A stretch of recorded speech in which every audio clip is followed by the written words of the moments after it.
Praise the lord. మేము ఇప్పుడు అరకు ప్రాంతానికి వచ్చాం. అరకులో ఇది చాలా ఫేమస్ చర్చ్. ఈ చర్చ్లో మేము కూడా అంటే ఫొటోస్ దిగదాం అని చెప్పి ఇక్కడికి వచ్చాం.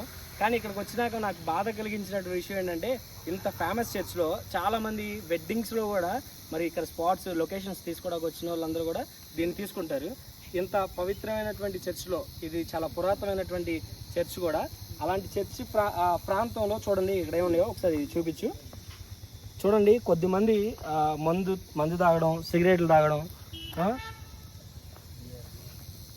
వాటిని మళ్ళీ పగలగొట్టేసి ఇక్కడ పెట్టేసి వెళ్ళారు. చూడండి ఇది ఎంత బాధ కలిగించేటువంటి విషయం అంటే ఇది దేవుని యొక్క మందిరం. అది ఎవరైనా కావచ్చు, అది అన్యులైనా కావచ్చు, క్రైస్తవులైనా కావచ్చు, లేదా ముస్లిమ్స్ అయినా కావచ్చు. ఎవరి యొక్క దేవాలయాలు వాళ్ళకి పవిత్రం. ఇవి అంటే ఒకళ్ళు చేశారు, వాళ్ళు చేశారు, వీళ్ళు చేశారు అనేది నా భావన కాదు, కానీ ఎవరు చేసినా ఇది తప్పే. కాబట్టి ఇంత పవిత్రమైనటువంటి దేవాలయం పరిధిలో ఇలాగ కూర్చొని మందు తాగడానికి ఇలా అసభ్యమైన కార్యక్రమాలు చేయడం చాలా ఎంత బాధ కలిగించేటువంటి విషయం అంటే ఇదే విషయాన్ని నేను చాలా చర్చెస్ దగ్గర చూశాను. కొద్దిమంది ఆ గ్రామాల్లో కావచ్చు, ప్రాంతాల్లో కావచ్చు, చర్చ్ దగ్గర కూర్చుంటారు, అక్కడే సిగరెట్లు తాగుతూ ఉంటారు, చర్చ్ మెట్ల మీద కూర్చుంటారు, చర్చ్ ఆ పర్యావరణంలో కూర్చొని మరి తాగుతూ ఉంటారు. నైట్ టైం తాగేసి ఎన్ని సీసాలు అక్కడ పడేస్తూ ఉంటారు. ఇది దేవుడు మిమ్మల్ని శిక్షిస్తాడు. దీన్ని కూడా ఇక్కడ ఎవరైతే పర్యవేక్షిస్తున్నారో, ఎవరైతే దీన్ని చూస్తున్నారో మరి వాళ్ళు కూడా దీని మీద కేర్ తీసుకోవాలి. దీని మీద ఇలాంటివి ఏమైనా జరిగితే పోలీసు వారికి మనం సమాచారం ఇవ్వాలి, వాళ్ళు యాక్షన్ తీసుకుంటారు. ఇలాంటివి జరగకోకుండా చట్టపరంగా మనం మరి యొక్క మందిరాలు కావచ్చు, దేవాలయాలు కావచ్చు, మసీదులు కావచ్చు, మనం వాటిని జాగ్రత్తగా ఉంచుకోవాలి. ఇలాంటి తాగుబోతులు ఇలాంటి మందిరాల్లోకి, దేవాలయానికి వచ్చి వీటిని ఇలాంటి పాడు చేయడం అనేది చాలా అసభ్యం, లేదంటే ఇది చాలా బాధ కలిగించేది, క్రైస్తవుల మనోభావాలు దెబ్బతినేటువంటి విషయం. కాబట్టి దీన్ని నేను తీవ్రంగా ఖండిస్తున్నాను.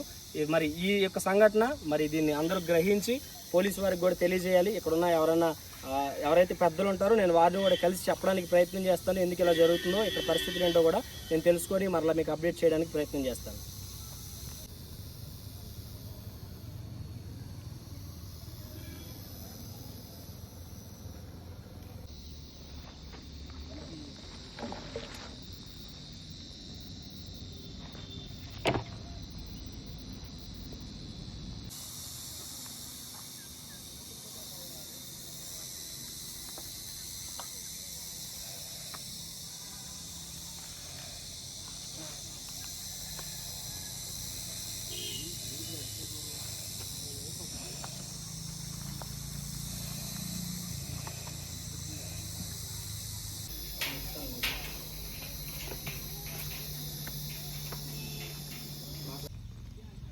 చూడండి ఇక్కడ చాలామంది ప్రీ వెడ్డింగ్ షూట్స్కి అని చెప్పేసి వస్తున్నారు. ఇక్కడ పర్మిషన్ లేకోకుండా ఈ ప్రిమిసెస్లో ప్రీ వెడ్డింగ్ షూట్స్ చేయొద్దు అని చెప్పి కూడా ఇక్కడ రాశారు. మరి పాడు చేస్తున్నారని, ఇక్కడ డ్యామేజ్ చేస్తున్నారని, అందుకని ఇక్కడ ఈ పెట్టారని చెప్పి లోకల్ చర్చ్ మెంబర్స్తో నేను మాట్లాడితే చెప్పారు. వాళ్ళు వీడియో ముందు వచ్చి మాట్లాడడానికి కొంత భయపడతా ఉన్నారు. ఎవరెవరో వచ్చేసి ఇట్లాగా పర్మిషన్ లేకుండా వస్తున్నారు, డ్యామేజ్ చేస్తున్నారు, అందుకే ఇది రాసామని చెప్పి పెడుతున్నారు. మరి చాలామంది ఇక్కడ చూడండి వస్తూ ఉంటారు, వెళ్తూ ఉంటారు. జనరల్గా ఫొటోస్ దిగొచ్చు, కానీ ఈ ప్రిమిసెస్ని పాడు చేసేసేలాగా మరి ఇక్కడ చేయడం అనేది చాలా బాధాకరం. మరి అంతకుముందు కూడా ఇక్కడ ఏదో డ్యామేజ్ చేశారంట, అది కూడా ఇక్కడ లోకల్లో చర్చ్ మెంబర్ చెప్పారు. మరి మందిరాలు, నీ దేహమే దేవుని ఆలయం అన్నాడు, నీ దేహాన్ని పాడు చేస్తేనే దేవుడు వాడిని పాడు చేస్తా అన్నాడు. కానీ ఈరోజు నా దేహాన్ని పాడు చేసుకోవడం ఒకటి పక్కన పెడితే దేవుని యొక్క ఆలయాన్ని కూడా పాడు చేసేవాళ్ళు చాలామంది తయారయ్యారు. వారు గుర్తుపెట్టుకోండి, ఇది మీకు ఏమాత్రం మంచిది కాదు. దేవుడు తన ఆలయాన్ని పాడు చేస్తే ఒప్పుకునే దేవుడు కాదు. అది నీ దేహమైన మరి భౌతికమైనటువంటి ఆలయం అయినప్పటికీ కూడా.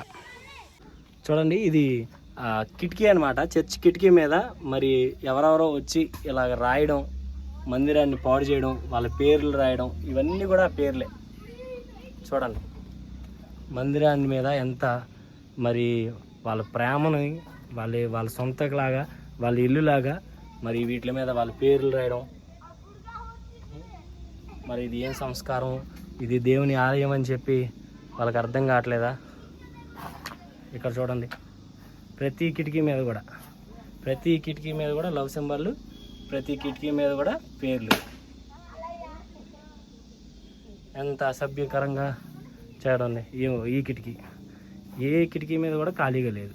ప్రతి కిటికీ మీద కూడా పేర్లు చూడండి. ఇవ్వండి ఎన్ని కిటికీలు ఉన్నాయి చూడండి. ఇక్కడ ప్రతి కిటికీ మీద కూడా ఇట్లా పేర్లే ఉన్నాయి. ఈ కిటికీ మీద ఉన్నాయి, దీని మీద ఉన్నాయి, దాని మీద, ఈ కిటికీలు అన్నిటి మీద ఈ 4-5 కిటికీలు ఉన్నాయి. 5 కిటికీల మీద కూడా వాళ్ళ పేర్లు రాసుకొని లవ్ సింబల్స్ వేయడం అనేది, మరి దీన్ని ఇలా పాడు చేయడం ఎంతవరకు కరెక్టో అనేది, మరి ఈ వీడియో ఎందుకు చేస్తున్నానంటే కనీసం ఈ వీడియో చూసిన వాళ్ళైనా ఇలాంటి స్థలాలకు వచ్చినప్పుడు, మందిరాలకు వచ్చినప్పుడు ఎలా ఉండాలి, ఇది పాడు చేయకూడదు అనే విషయం అర్థమవుతుందని నేను ఇది వీడియో చేస్తున్నాను. చూడండి ఇక్కడ ఏం వేశారు చూడండి. కొంతమంది ఎంత నీచంగా ఈ యొక్క మరి మందిరం మీద ఇలాంటి క్రియలు చూడండి. దేవుని ఆలయం మీద, క్రైస్తవులు విశ్వాసాల మీద మరి కొద్దిమంది మాత్రమే ఇలాంటి క్రియలు చేస్తూ అనేకుల మనోభావాలు దెబ్బతీస్తూ ఇక్కడ ఉన్న చర్చెస్ని ఇబ్బంది పెడుతున్నట్లుగా మనకు అర్థమవుతుంది.